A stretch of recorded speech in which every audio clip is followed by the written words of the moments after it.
Welcome to Outlaw Woodworking. Today we're going to try a new product called Walrus oil, and it came to me highly recommended.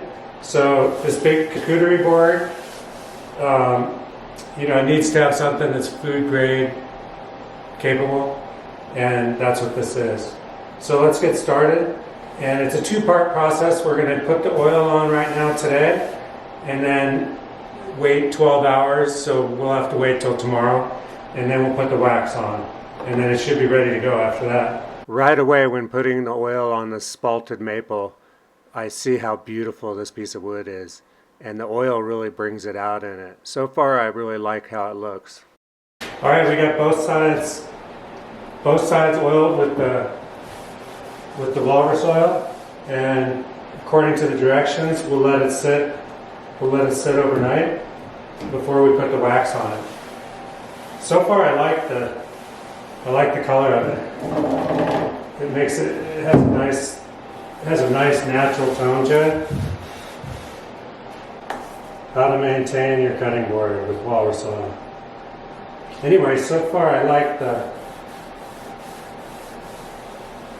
if it stays just like this, even with the wax, I'd be happy.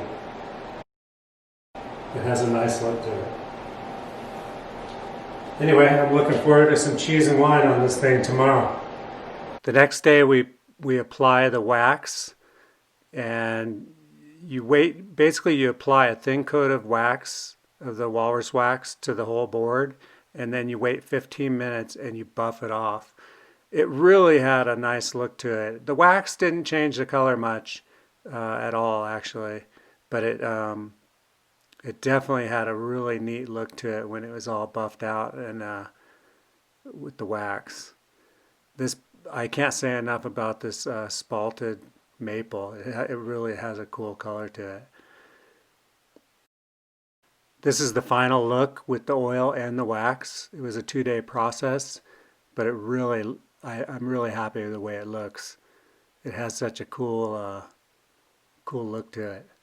Thanks for watching Outlaw Woodworking. Really liked the way this charcuterie board turned out, and I'm really looking forward to using it. It really was, I was glad that that's what I turned that piece of wood into. And anyway, if you like the video, subscribe, ring the bell, and I will see you next time. Later.